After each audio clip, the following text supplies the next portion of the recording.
Okay, I think we're good to go. We're already at 55 people. I'm sure some more will join as we get started. Hello, everyone, and welcome to the Growth Labs Development Talks seminar. Thank you all for being here. My name is Farah Hani, and I will be moderating today's session with Dr. Razaz. Just to start, briefly about the Development Talks. The Growth Labs Development Talks is a series of conversations with policymakers and academics working in international development. Our aim is to provide a platform for practitioners and researchers to discuss both the practice of development and analytical work centered on policy. For today's seminar, we're thrilled to welcome Dr. Omar Razaz, the former Prime Minister of Jordan, to discuss his experience and insights from managing policy reform in Jordan. We're very honored to have you with us here today, Dr. Razaz. Welcome. Before I introduce Dr. Razaz for today, I would like to mention two things up front. The first thing is, if you want to stay up to date with the Growth Labs research, events, job opportunities, and more, you can visit our website, follow us on social media, and sign up to our quarterly newsletter. You can find more information at www.growthlab.cid.harvard.edu. And second, I'd like to invite you all to attend our next Development Talks seminar, which will take place on Wednesday, August 11th, featuring Dr. Indrajit Kumaraswamy, the governor of the Central Bank of Sri Lanka from 2016 to 2019. Without further ado, I'd like to introduce today's guest. Dr. Razaz is the former Prime Minister of Jordan. His career is diverse and spans the public sector, the private sector, non-governmental organizations, think tanks, international organizations, and academia. Before becoming Prime Minister, Dr. Razaz held several positions in government and policy institutions in Jordan. He served as Jordan's Minister of Education between 2017 and 18, and he also was the Director General of Jordan's Social Security Corporation between 2006 and 2010. Dr. Razaz also served as the chairman of the board of directors of the Jordan Strategy Forum, which is a leading think tank on economic development in Jordan. He was also the chairman of Jordan's Ahli Bank. In addition to his work in Jordan, Dr. Razaz also worked in the World Bank in various positions and regions. He was the country manager of the World Bank in Lebanon between 2002 and 2006. And before that, Dr. Razaz was the Ford Chair Assistant Professor at MIT in the International Development and Regional Planning Program. Dr. Razaz holds a master's degree in Urban and Regional Planning from MIT and a PhD in Planning from Harvard University with a minor in economics, and is a postgraduate from the Harvard Law School. Just before I hand it over to Dr. Razaz, who has some opening remarks, I want to explain the format of today's session. Dr. Razaz will start with a presentation, which will then be followed by a series of questions. After those questions, we will open up for Q&A from the Growth Lab team, and finally open up for questions from the broader audience. I would like to remind you that if you have any question you'd like to ask Dr. Razaz, please type it in Zoom's Q&A box. And make sure to include your name and affiliation, and we will pass it over. So without further delay, I will hand it over to you, Dr. Razaz, for the opening remarks. Thank you very much, Farah. I'm delighted to be on Zoom with everybody and delighted to associate with Harvard faculty and students. It reminds me of the good old days. But I envy you guys on one thing: you're able to switch off if the speaker is boring. So we couldn't do that back then. So I'm really looking forward to that, and I hope it's not boring. I was thinking about the audience, in fact, and I realized that this is a diverse group. There are some students who know the Middle East and working on Jordan, but many who don't. So it's sort of, the introduction at least assumes that you don't know much about Jordan, and I'll make the introduction short, and then we can go into deeper questions. And I really look forward to hearing from you as well, because as you all know, and I'm sure you're learning, there are so many sides to something and how you approach it. So I'd be very interested in your feedback and your questions and your suggestions as well. So let me try to start a short presentation. Right here.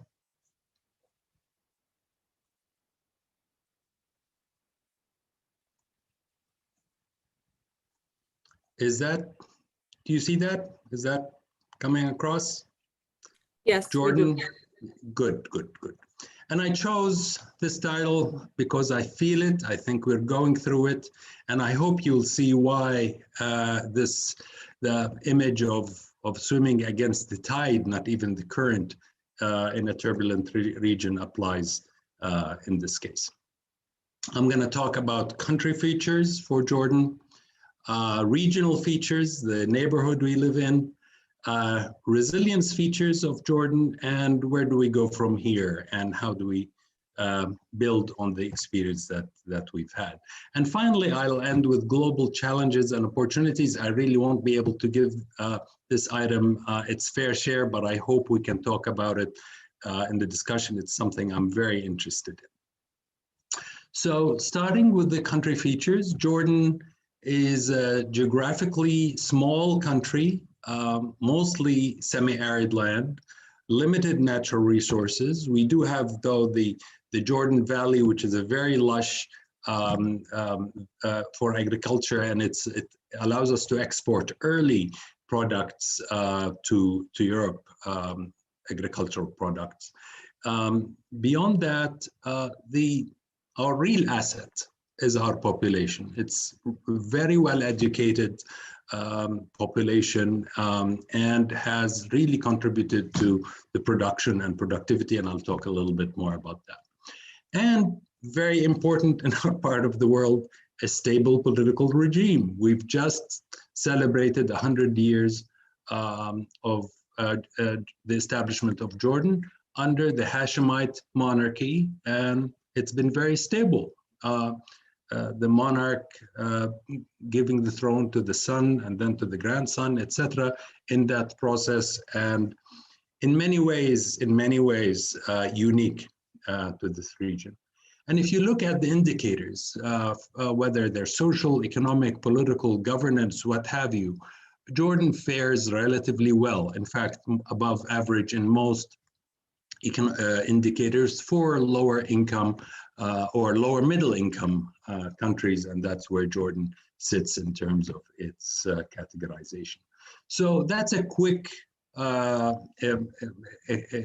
sort of introduction of Jordan, where it is and what it is.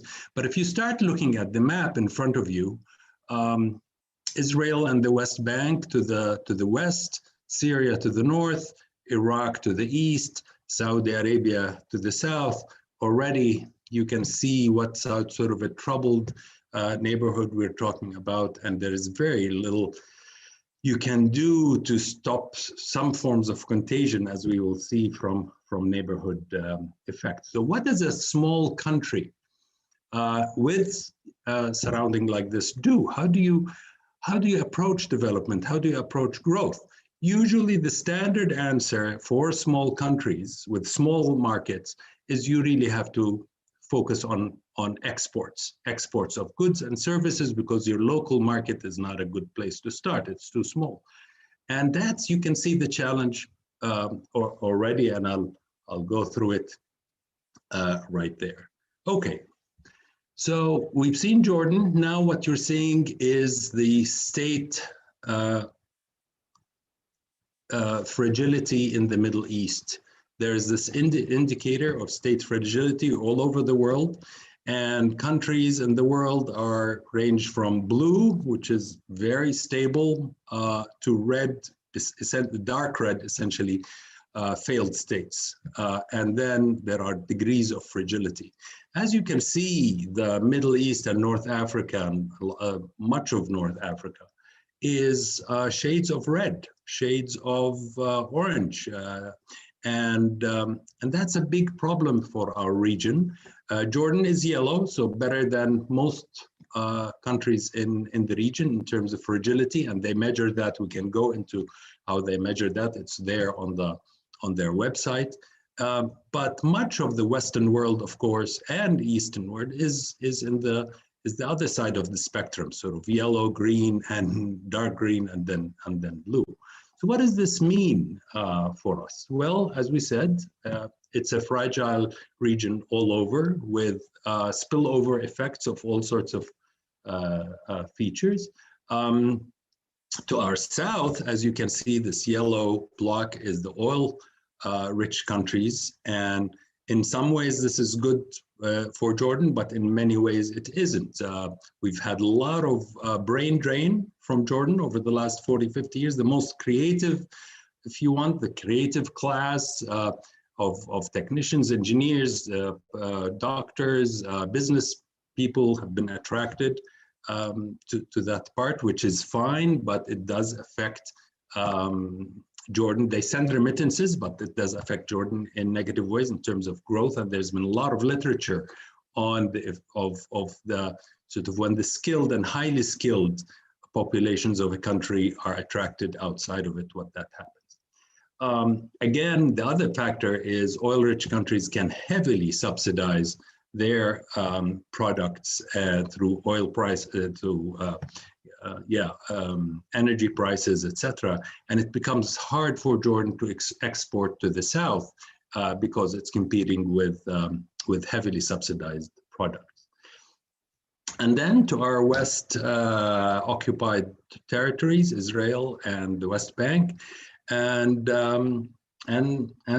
that's a big problem as well, not just politically, as we all know, and we've just seen violence flare about a month ago, and lack of address to the Palestinian needs and rights, but even economically, Israel tries to limit Jordan's exports and trade with the West Bank through various means, and that makes trade to the West as difficult as well. So what does Jordan do at this regional level? What has its role been? King Abdullah was there just last week, and if anybody followed aspects of his discussion with President Biden, it's about regional stability. Let's bring stability to the region. Let's build bridges. Let's end wars. Let's find ways for the people of the region to kind of find hope. Let's find a break into this stalemate in the Israeli-Palestinian process and give Palestinians some hope of a state of their own. So that's what Jordan has been doing, trying to find bridges between countries and ways to find solutions to the many problems that and wars and conflicts that are in the region. So we tend not to play partisan roles on the regional level. We tend to stay out of it a little bit, maybe like Switzerland, maybe in Europe in the 40s and 50s. So that's the regional world, that the region nature that we live in.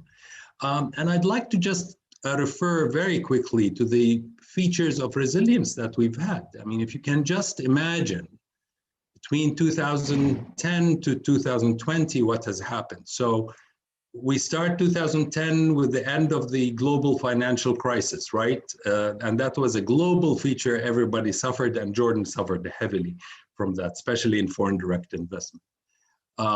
And so we start a decade of external shocks. So you start with that. Then right after, the Arab Spring begins in 2011 from Tunisia and then spreads everywhere. And that, of course, is a shock in itself to the region.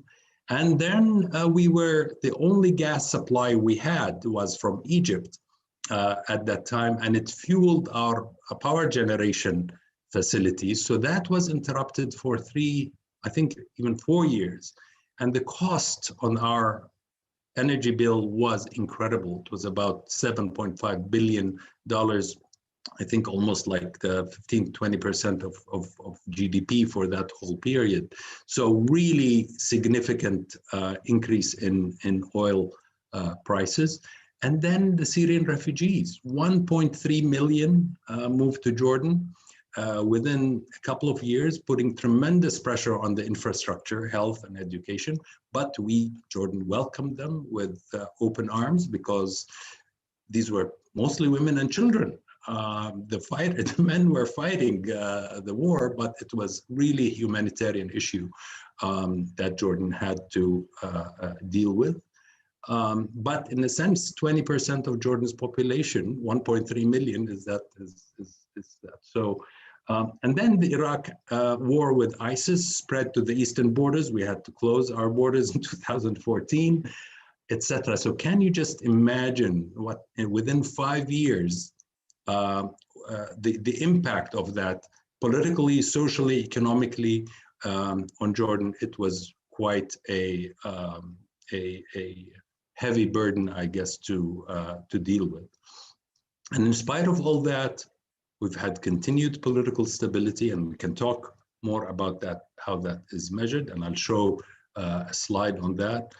Macroeconomic stability, there were so many monetary problems in the region, as you know, Jordan didn't, and our macroeconomy stayed stable. The fundamentals stayed stable. We've always had a fiscal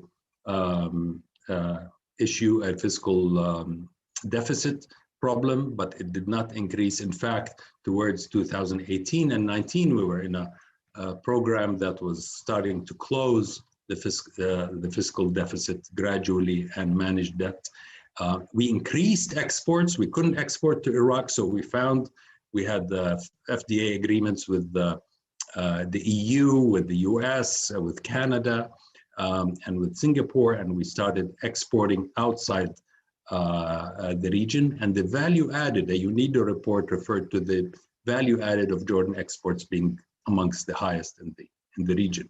So troubled region, but we've managed to stay alive, essentially, to swim against the tide. And in 2018, 2019, we started actually taking off in all our indicators, and by March, COVID hits of 2020. So again, we have to deal with the effects of that. I'll just share with you a few slides just so that I refer to data as opposed to just talk. This is the worldwide governance indicators, and the lines you're looking at here, the dotted line is the Middle East and North Africa average for voice and accountability. Voice and accountability are amongst the most important measures of governance and political stability. And there's a lot of literature and a lot of information, a lot of data, as you would expect on this issue. So I chose the Middle East and looked at the different countries in the region. This orange line here is Jordan, and you can see from 2010 to 2019, it's been essentially stable. Now, which is the other country in the whole region that has had similar, sort of a similar cruising, let's say, altitude is Morocco. So Jordan and Morocco have been kind of moving relatively stable and above regional average, below the global average, just to be clear, but on a regional basis. Now, you can compare countries like Tunisia, which have, after 2011, jumped upwards on the voice and accountability. But so on the political side, they did well for quite a while. But those of you who are following the news, has been many governments replaced. Now there is no government and there is a conflict. So the political process is uncertain, let's put it this way. And a number of countries militarized and moved down. And there are several countries here that you can see have moved down in terms of voice and accountability. So stable politically in terms of voice and accountability. And when we look at, this is COVID, we decided to lock down very early in March 18th of 2020. We didn't know exactly how COVID was going to spread. So what did we do? We created a bubble in Jordan. And we kept export industry going, but we really controlled our boundaries and our borders, and we did extremely well. So what this chart shows is the number of deaths per million in different countries of the world. And you can see here the first wave hitting many countries, Italy, Spain, United Kingdom, very strongly, hardly affected Jordan at all because we had this lockdown and we started to open smartly the sectors that either affect our exports or the living, the essentials of human beings. Well, but we did get the second wave, still better than many other countries. But by the second wave, we were prepared. We had built our infrastructure, our hospitals, our readiness, our clinics, our test kits and our vaccines. So by the time it did come, it was sort of lower than many other countries. And then now everybody's in this anticipation of the third wave, but we're hoping that we will be able to survive it and do well, because we're well prepared at many levels. Just to give you a sense of the macro story, after COVID, of course, growth rates throughout the world went down, went negative. The United Kingdom was projected to go down by almost 10%, Tunisia 7%, Saudi Arabia 5.5%, Jordan by 5%, the United States by 4.3%. These were the projections. Indeed, Jordan went down by 3% only. And that compares very favorably in real terms with other countries. So our growth didn't get affected as much. And now we're expecting 2% growth, which is not high, but it's sort of, in fact, relatively low, but it's sort of consistent with what we see. Our debt increase, again, most countries' debt has increased substantially because they had to borrow, Jordan as well, but our debt increase was not sort of significant compared to many other countries. And I'll talk about management of debt a little bit towards it. Now I get to the sort of going forward. And the going forward, we started before COVID, and then COVID interrupted it. So in 2018 and 19, the government sat together and we said, okay, swimming against the tide and staying alive is a fantastic thing. But the population is tired. You're tired when you're swimming against the tide. You need sort of a leapfrog of some sort. So what would it take in terms of macro policy, in terms of investments, in terms of labor and market, in terms of all of these sectoral policies? What would it take to help Jordan leap forward? And it mainly has to do with maintaining our macro stability, but really nudging our sectors towards exports and lowering the cost of production. So we worked on a structural reform matrix. This is like our map. It's been government through government. It's what we go by, and we have all the donors, both the IMF and the World Bank, but also the USAID and other regional and country donors sitting with us and looking at that matrix. It has items, it has goals, objectives, measurements, and timetable. And it starts, as you can, with macroeconomic stability. And the most important part of that was the income tax law, which adjusted the tax structure in Jordan and put more teeth to deal with tax evasion. And we can talk a bit more about that if you're interested. The doing business and competitiveness, we really focused on that. Jordan moved up 29 ranks and the last Doing Business report the highest country that moved up the ranking system. And we did a lot on foreign direct investment and export promotion, establishing a firm co-owned by the private sector and the public sector that helps SMEs essentially climb up the ladder towards exports, and labor market reforms. Labor market is the toughest challenge Jordan faces today. We have very high unemployment amongst youth, and this has been exacerbated during the last year during COVID, especially that our tourism and transport sectors have been so heavily affected, and these are two sectors that are youth oriented. Also, female participation in our labor force is low, and this is something structural, and we're working on. We worked a lot on our safety nets. Recalibrated how our the National Assistance Fund works. It used to define poverty in a very limited way, and we redefined things to take into consideration self-employed people, people at home, etc., and families that are suffering from lack of health insurance or lack of ability to pay for tuition and things like that. So it really moved forward, and Social Security became a much stronger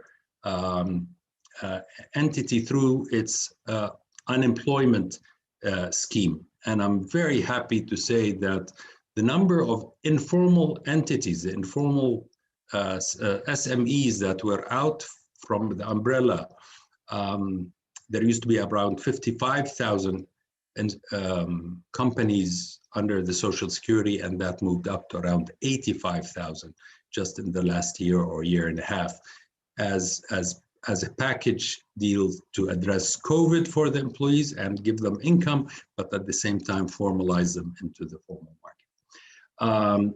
Lots of sectoral reforms on tourism, transport, energy, manufacturing, water, and agribusiness, etc. All of this has been achieved, as well as public sector governance reform. There's been a lot of changes in the laws and regulations that deal with fighting corruption, civil service reform, transparency, accountability, and I can say a lot of things about that. So I will end here with the last slide about, okay, this is all national and we talked about regional. But there are lots of lessons to learn on the global level, and I think a lot of the students and faculty are working on that. This is a time to really reflect about what we thought our global system was and what it turned out to be. You know, everybody talked about free trade as a wonderful thing, and then COVID comes in and Western countries start hoarding their vaccines, and then the question becomes, how do we deal with that? You know, maybe just in time shouldn't be the logo. We should do just in case. We should have more reservoir of and storage facilities, etc., and look at our industry. So lots of lessons to be learned at that level. Absorbing refugees as a global good, as a global public good. I have to say there was tons of support for Jordan to meet its obligations in the first 2 years. Everybody came through. But there's this thing called donor fatigue. You know, then Syrian refugees are not or Syria itself is not the top item on the news, so people start moving away from that. Now that's dangerous because the refugees are still here and we're still spending on the public services that are provided, and we're happy to do that on moral grounds. But what is the lesson to countries in Africa or Asia when there is a coup or a failed state or a natural disaster in the country next door, with lots of women and children at the border? Do you open and let them in, or do you keep that door closed? What is the world's responsibility on this issue? And can we have a global agreement on what countries do? Because the last thing you want is a 1 or 2 year kind of enthusiastic and response, and then donor fatigue, and then the issue goes out of the news. Again, the COVID itself as a global public bad. Can we look at the logistical chain, at the IP, at the experience of kind of creating a structure that which WHO I think led, but nonetheless was vetoed, I guess, by the US administration back then.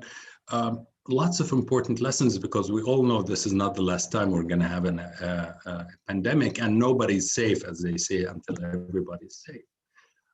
Climate change as a global public good. Our region is going to be one of the most affected regions, and South in general, by climate change. We lack with all the attempts by the EU and the Paris Agreement and the G20, we still see the shortfall in this, and the need for rethinking governance of global public goods. I should stop here and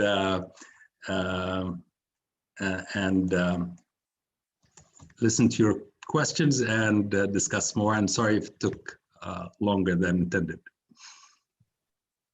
Thank you so much, Dr. Razaz, for these insights, and for also sharing with us how you see the past decade for Jordan, and how you see today for Jordan, and also for the region and the world. So in this presentation, you discussed these events that took place in the world, around Jordan, in Jordan over the past decade, starting with the global financial crisis and the events that came after, which clearly harmed growth, put public finances under significant strain, which then led Jordan into a fiscal consolidation program by 2017, which obviously was necessary to maintain macroeconomic stability. And then you said that by 2018, you were looking to kind of reignite growth, attract investments, etc. But then in 2020, the COVID pandemic hit, and you led Jordan through the first stages of the pandemic, which was an extraordinary shock to the economy. So all these events tell us basically that Jordan, and perhaps the entire region, are no strangers to volatility, to shocks, to uncertainty. What do you see as necessary actions or priorities for Jordan, and maybe the region as a whole, to prepare for these future shocks and reduce vulnerability to them?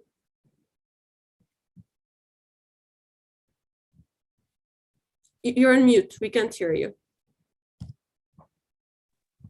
Okay, let me just briefly talk about Jordan, the region, and maybe go back to some global issues. At the level of Jordan, we've learned, and we were fortunate that we had facilities, storage facilities and reservoirs for energy, oil and gas, rice and flour and all of that. And we were fortunate that we had a lot of reserves of these things. The lesson learned, we need to expand, because when something like this happens, we've seen how countries operate. At the same time, we focused on our pharmaceutical industry and medical equipment and food products, and opened the door for them to really expand to exports, but also to switch lines, production lines. And for instance, the garment industry stopped producing garments and started producing face masks and gowns, and very quickly, and we were able to meet the needs for countries. So you need to act very fast. Our decision to lock down early on, with hindsight, it was the right decision. We were not sure when we took that decision, because you're always weighing, okay, life and livelihoods. So which is more important, and how do you weigh the two? There is no catalog. But what we discovered is acting quickly. The third thing was just the incredible sort of everything has to be redefined, basically. So because of the spillover effects of everything. So Ministry of Health was not leading this effort necessarily, and because it needed everybody else. It needed the Ministry of Economy, it needed the Ministry of Education to deal with that. We had our own CDC, the Center for Disease Control, which we gave it a lot of area and room to come and say, do this and don't do that. And we had to bring in the security forces on board to think about, okay, where do you open, where do you close, and how do you minimize? There are lots of lessons learned. Having a center for crisis management that's equipped with everything you need, and we had that, was a bliss, and allowed this kind of teamwork to take place even if we were sitting in different places. At a regional level, it became very clear that the regions, just about every region has a Center for Disease Control at the regional level. In our part of the world, we don't have that. And that's so important because there are features, common features in viral and bacterial development that are region specific. So the research and the prevention is very important. And at the global level, what I see now are attempts by countries to come together and deal with this, but we face all the collective action problems, free ridership and prisoners, all the prisoners dilemma, all the types of issues that come with these types of problems, and it has to be addressed. Thank you. Agreed. And you mentioned when you started answering the question that a lot of these decisions come with significant trade-offs, right? And we are very interested by your experience with that particular kind of dilemma when doing reform in Jordan. So I want to shift the discussion a bit to talk about the lessons of doing reform and the trade-offs that come when you're doing reform. And to start, you came into government following a popular backlash to a tax legislation that was put forward by your predecessor, which was planned, studied, researched, right? But it didn't have the support it needed. And I would imagine the moment you and your government came into office, you were under immense pressure and scrutiny since the first minute.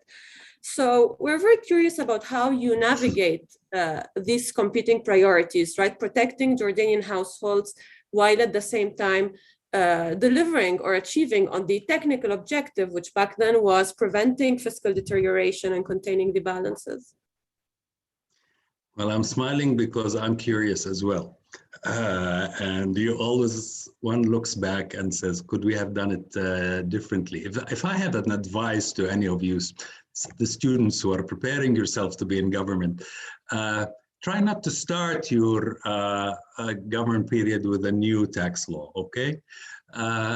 Having said that, I look back and I realize I would have done it again, but maybe somewhat differently.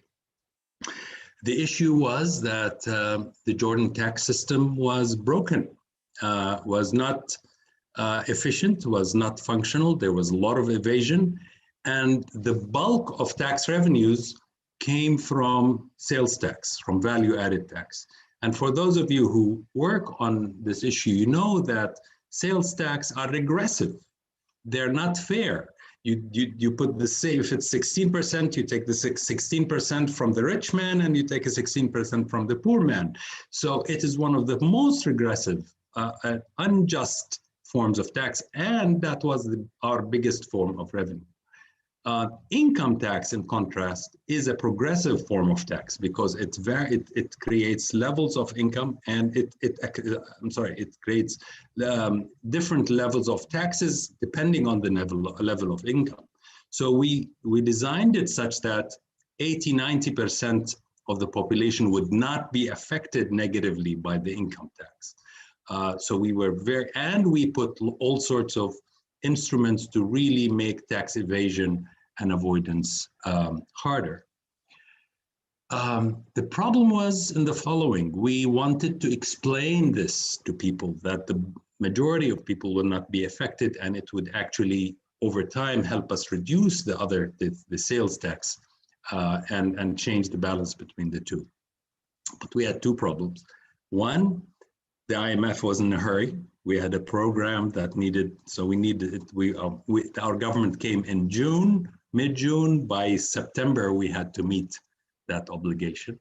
So we started to explain the issue, but I have to say, as usual with reform, you had very strong interest groups against it. The large businesses, and a lot of the professional groups who had been evading taxes in all sorts of ways also did that. So I think the lesson learned, I would say governments need to take tough actions at times. And some of them might not be very popular, but try your best to explain what you are doing to the population, and try not to be limited with a short time frame as a result. That gives us a lot to ask about. So I do have questions about what you mentioned about communications, but first I wanted to say, given that we're talking about this tax reform back then, that wasn't the only tough decision or situation you faced, right? During your time as Prime Minister, you dealt with other situations of popular demand or pressure in response to certain policy decisions that you wanted to make. For example, we know that towards the end of 2019, Jordan witnessed a teacher strike demanding raises to their wages, while your government was arguing to tie some of these raises to performance. Similar question, perhaps, what did you learn from these instances that you incorporated in your strategy, or you would recommend incorporating?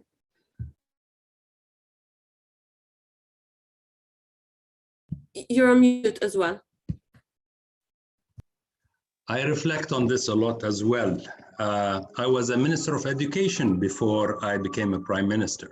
So I knew the teachers' union very well. We used to have regular meetings once a month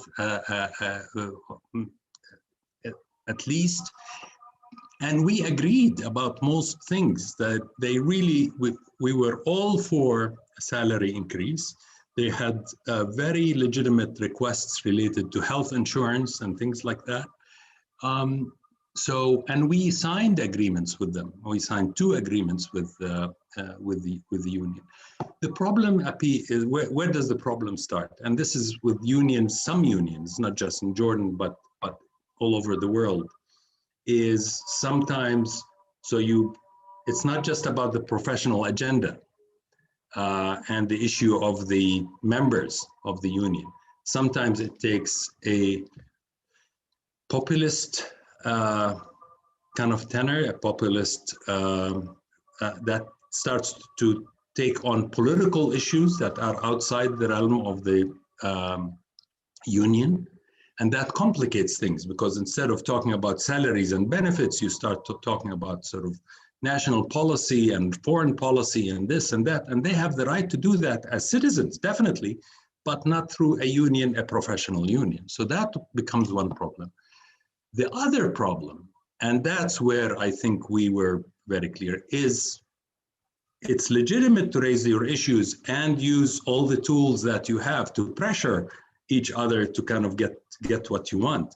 But closing of schools for extended periods of time, or any public service for that matter, should not be one of the tools that unions use. Because then if you allow that as one of the tools or one of the cards, then what's next? Is it hospitals? Is it clinics? Is it power stations? Is it water services? We really, that was one issue. Upon reflecting on what the outcome was, we did raise the salaries of of teachers, but in every, not only we knew what the gap was for teachers, but we knew for other public services as well, for specialized in health and what have you. So we did a comprehensive review and we raised salaries, but we also linked it to performance, and that was critical because that's the way to go. So I'll end with this to say there is always a possible win-win scenario as opposed to a zero sum, but sometimes lack of knowing how to negotiate gets us into a zero sum and sometimes a lose-lose scenario, which is unfortunate. Thank you. To kind of continue on this last point you made about negotiating, and also what you said earlier about explaining to people the value of reform. What role do you think communication and dialogue could play in increasing the effectiveness and success chances of a reform? And if you have any examples of successful or maybe failed reforms which succeeded or failed based on the communication strategy, would be very happy to hear. Well, I think the best reference on that, academic reference, is Professor Heifetz's work on how important it is to engage in adaptive leadership as opposed to technical. I'll just compare the story I told about income tax reform and how little time we had to explain why we're doing it, and it gave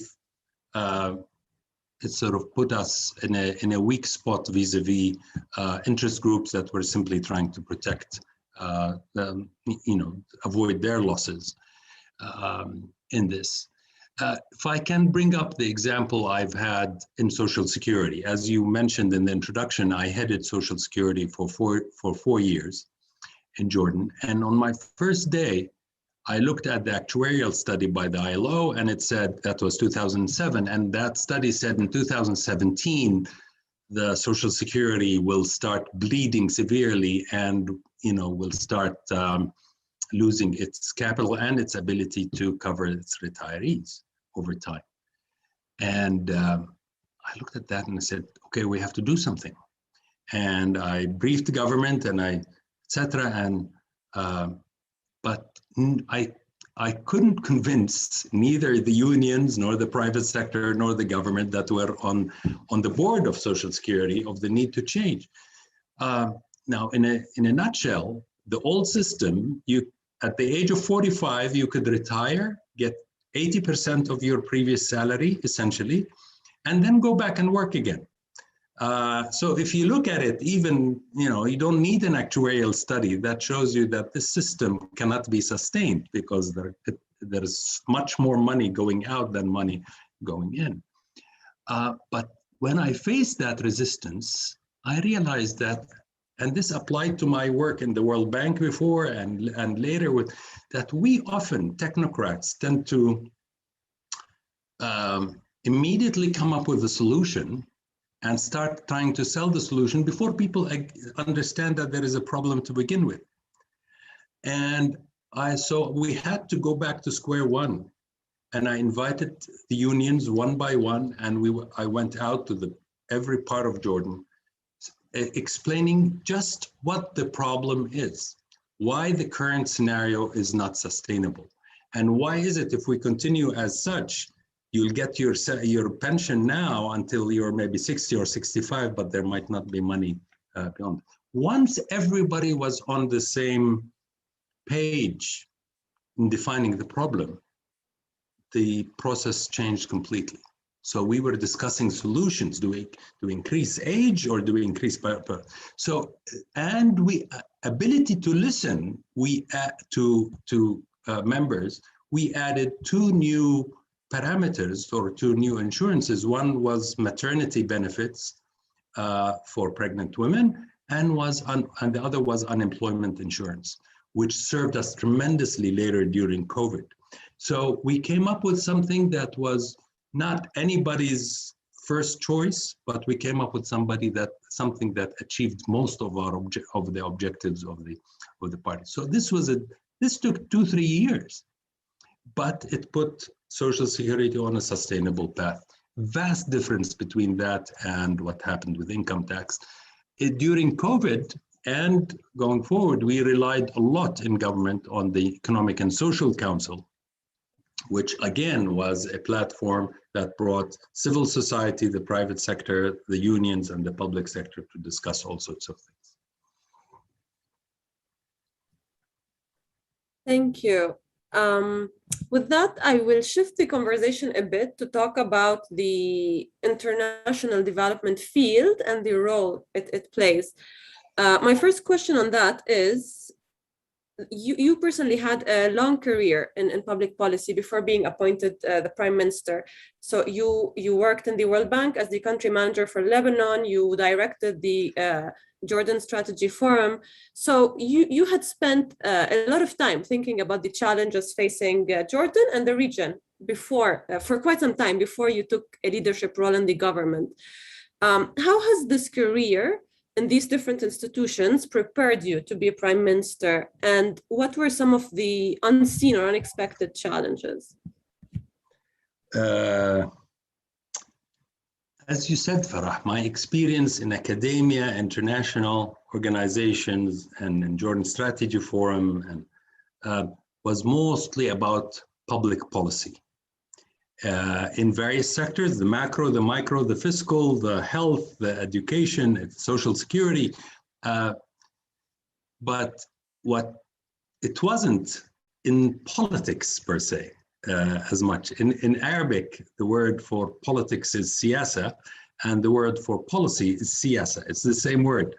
But I discovered just how different these are. Because if you come with my background, kind of thinking about structural change and things that will yield value and benefits 5 years down the road or 20 years down the road, etc. That's from a policy perspective. So you're creating the structural transformations, changing laws, etc. While the crude politics, if you will, and I'm saying crude, not all politics is like that, is very different. It's sort of horse trading, kind of appeasement, finding, wanting to cut ribbons every day, etc. Very short-termist, and that has to do with the horizon of that. So if you're coming, to those of you who are coming from a public policy background, prepare yourself for a bit of a shock in dealing with sort of politics with all the kind of the bad aspects of it, but also the good aspects. The good aspects of it actually have to do with, one, communication. And I think, if I can stress the three things that a politician should do more of, or a policy person, is really explain and listen, and explain and listen, and really listen, not just kind of really listen and see what is it that is bothering people really about this. Is there something we can do about it? I can't emphasize that enough. The other aspect that somebody who comes from academia or research sort of into office is, maybe I can stereotype things a little bit, that some of us are idealists, and for those it's very, very hard to go into politics because it's all about politics is the art of the possible, in a sense. So but I think it's important for idealists to enter into politics, because otherwise it's just pragmatists who are saying, okay, anything works, and okay, whatever works. So there is a combination of having keeping your own ideals awake, in a sense, but realizing that this process is about finding common grounds and choosing your battles. You can't open all fronts all at the same time. So how do you choose your battles? How do you understand who your allies, and how do you mitigate the effect of those who are against you, maybe because either they don't understand or their interests, they lose as a result of this reform. So so in a sense, you're trying to be a realist between pragmatism and idealism. You want to hold to your ideal values. You want to see what can be done, but you don't want to give up your ideals and become somebody who's just sort of operates, sort of maneuvers and operates things and pushes problems to the front. So that's my 2 cents worth. Thank you. That was super enlightening. To stay on the same maybe topic, the IMF and the World Bank are very super important partners, right, to every country during its development process. You personally have been on both sides of the table. So you were a member of the World Bank, and later you were the Director General of the Social Security, Minister of Education, and Prime Minister.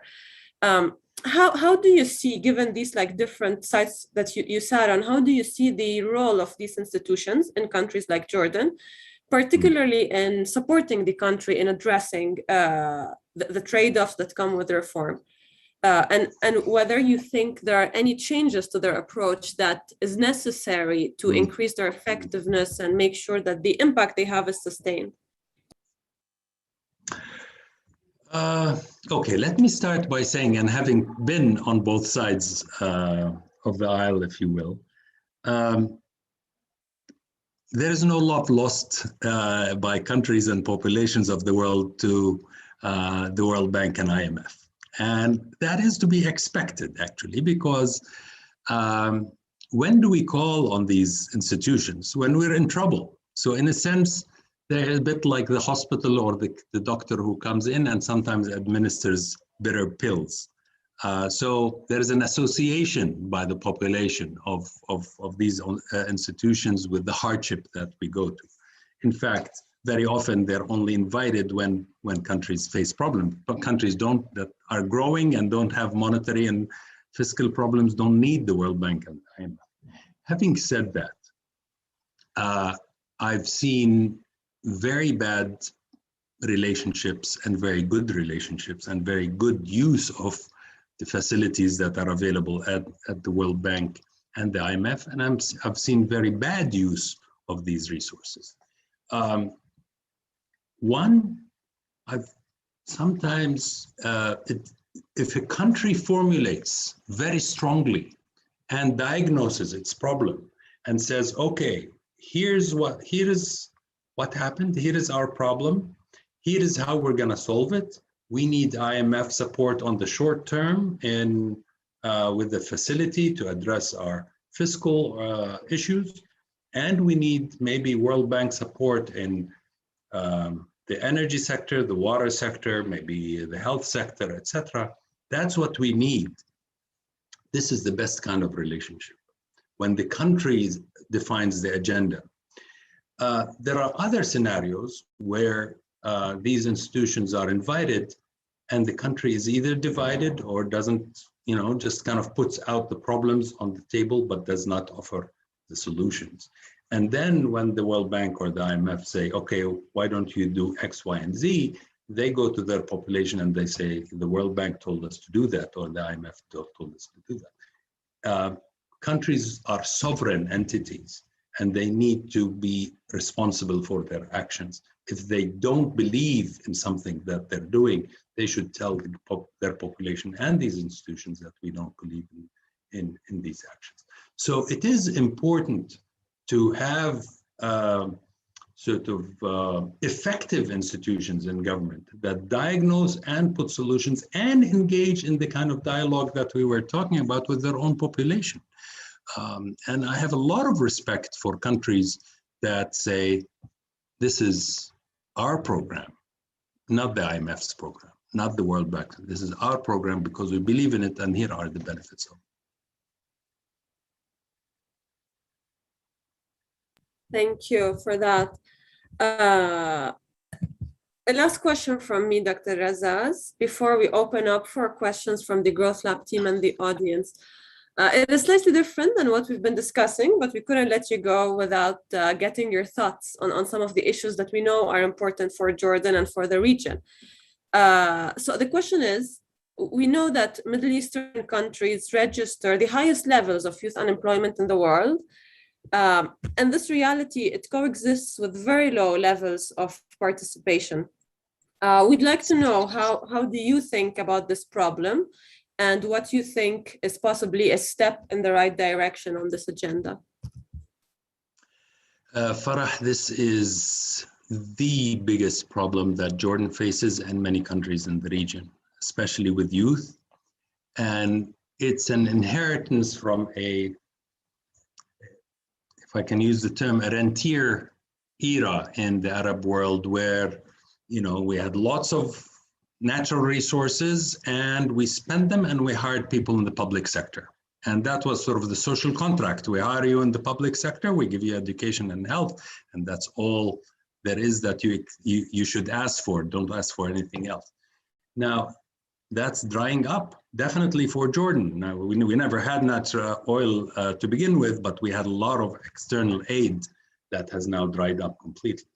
So you have a bloated public sector, a smaller private sector, and very low female participation and youth participation, low job creation. In Jordan, there is a particular problem, which has been that the private sector, especially in agriculture, construction, and some of the more traditional transport and things like that, relied on cheap foreign labor. So we have foreign labor is almost, in Jordan is about 1 million workers, about twice or three times the number of unemployed Jordanians. But it's not that Jordanians can replace them, because we've gotten ourselves into a vicious cycle, low wage, low capital, low productivity, low quality, kind of in the agricultural sector and in the construction sector.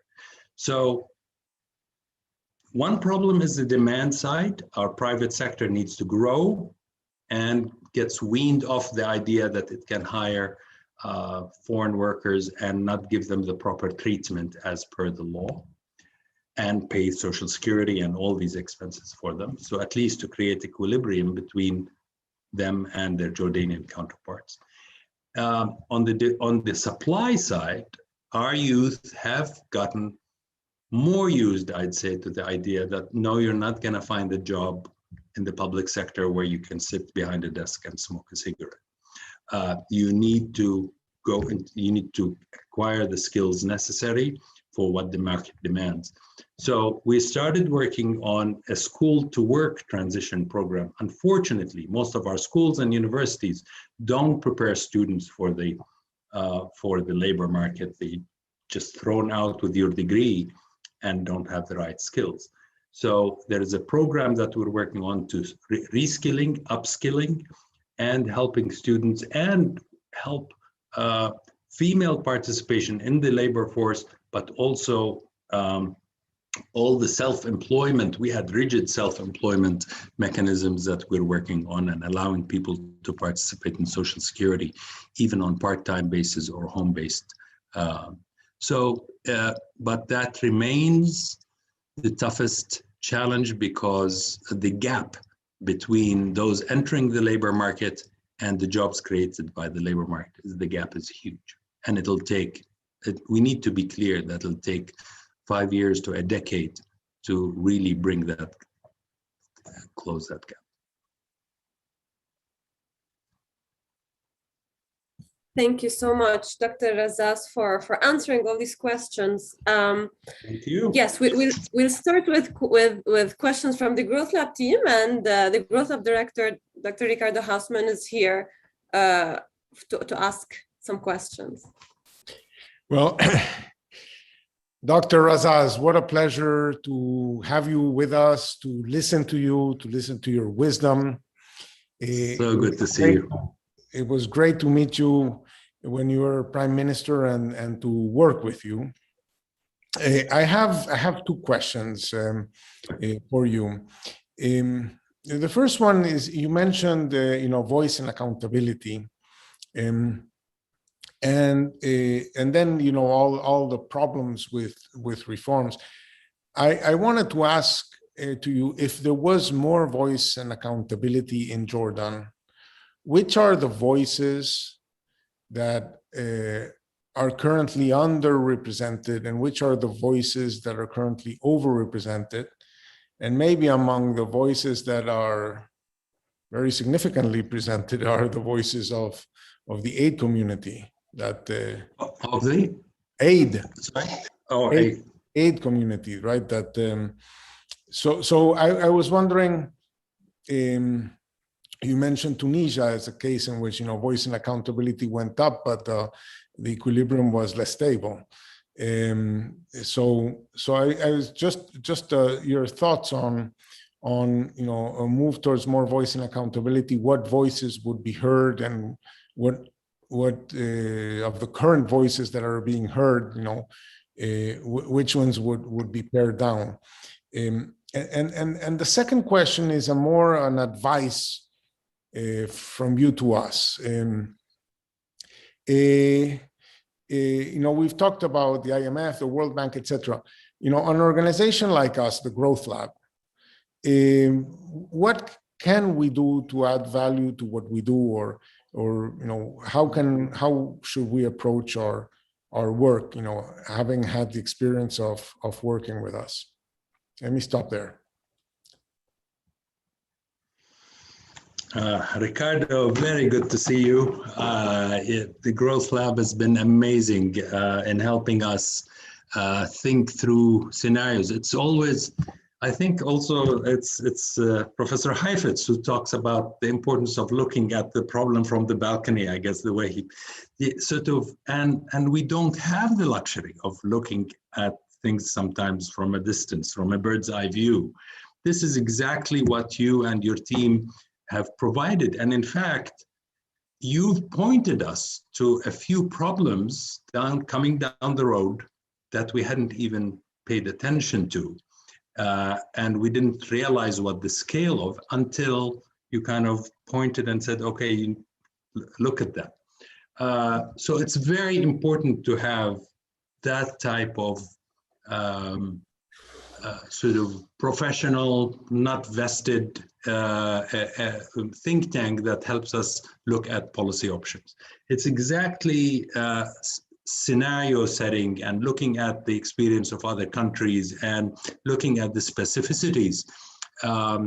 In a sense, we've had locally, we were relying a lot on this on the ECOSOC, Economic and Social Council, to help us with that. But we did lack, to a large extent, the kind of the think tank aspect, the kind of the rigorous analytics that go with that. So I think my advice, I'm going backwards, my advice would be to look at the matrix, our 5-year matrix that we have developed, and help us make sure that we've got everything covered. Do we have a blind spot somewhere to something that's coming down the road? We all are seeing the pace of development, the sort of 21st century jobs, the fourth industrial revolution, how that's changing the labor market, what kind of things we need to be focusing on in our universities.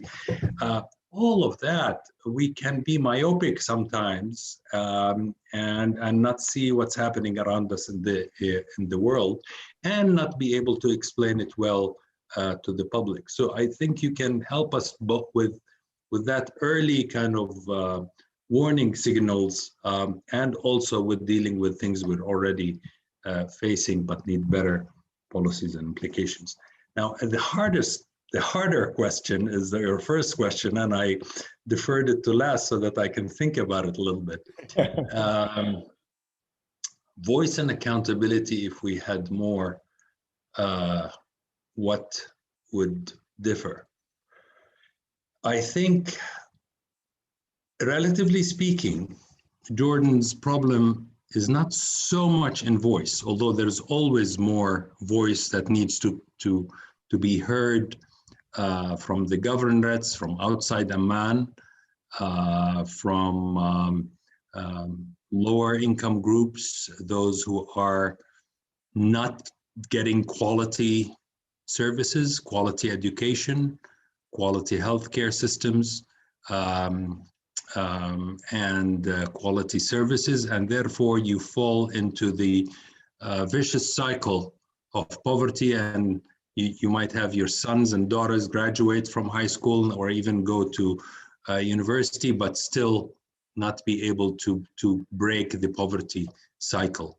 So so there is an element of voice, but I have to say, and for those who don't know, in Jordan we do have a parliament that is widely representative. A lot of the parliamentarians come from the governorates and from remote areas. So it's not that I worry about, it's the accountability. I think on voice we can make some improvements, but on accountability we need to make a lot of improvements. And that's partly, I think, King Abdullah has formed a committee and asked them to start working towards governments that are parliamentary elected governments, so that you have better accountability structures going forward. We tried during my government make ourselves accountable, even though by putting very clear objectives for the year and indicators on a quarterly basis, and also to create mechanisms for feedback. So people who are not getting the services they expect could go online and put in a claim, and then we created the mechanism for them to get an immediate response and for somebody to follow their case, etc., etc. But this was all really putting together, in my view, the early elements of accountability, so that people themselves can judge whether this government is doing what it needs to do, some ways to go. And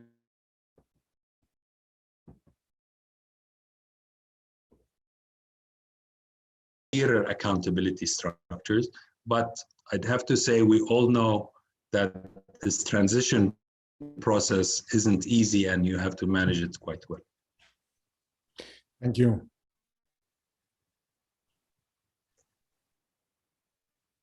Thank you, Ricardo. I think we have an additional question from a Growth Lab colleague. We're just trying to bring them online.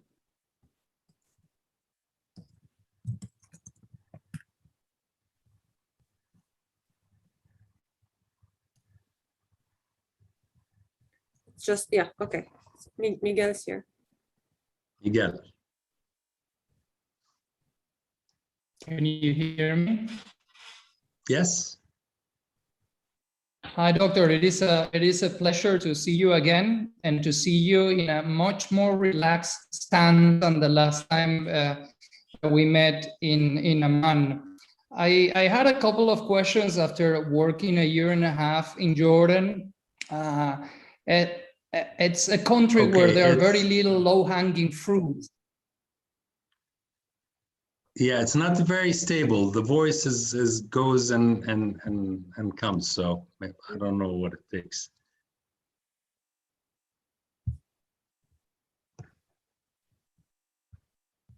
Can you try again, Miguel?